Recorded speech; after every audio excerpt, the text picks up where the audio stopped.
અમદાવાદના બોપલ ફાયર સ્ટેશનમાં 15મી ઓગસ્ટના રાષ્ટ્રીય પર્વના દિવસે જ સાપ્તાહિક રજા ભોગવવા મુદ્દે ફાયરમેન અને સ્ટેશન ઓફિસર વચ્ચે ઉગ્ર ઝપાઝપી અને હાથાપાઈ થઈ હોવાની શરમજનક ઘટના સામે આવી।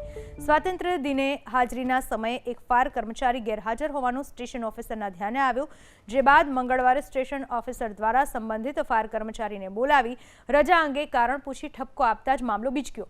ઉશ્કેરાયેલા ફાયરમેને સ્ટેશન અધિકારીની ફેંટ પકડી લેતા સ્ટેશન અધિકારીએ પણ સામે વળતો પ્રહાર કર્યો। બંને વચ્ચે જાહેરમાં હાથાપાઈ થઈ।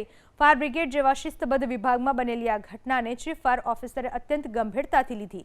તંત્ર દ્વારા આગામી 3 દિવસમાં બંને કર્મચારીઓ પાસે આ મામલે લેખિત ખુલાસો માંગવામાં આવ્યો છે અને આ ખુલાસો આવ્યા બાદ ચીફ ફાયર ઓફિસર દ્વારા બંને સામે કડક શિક્ષાત્મક પગલાં લેવા અંગે અંતિમ નિર્ણય કરવામાં આવશે।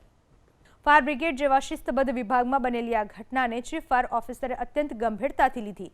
તંત્ર દ્વારા આગામી 3 દિવસમાં બંને કર્મચારીઓ પાસે આ મામલે લેખિત ખુલાસો માંગવામાં આવ્યો છે અને આ ખુલાસો આવ્યા બાદ ચીફ ફાયર ઓફિસર દ્વારા બંને સામે કડક શિક્ષાત્મક પગલાં લેવા અંગે અંતિમ નિર્ણય કરવામાં આવશે।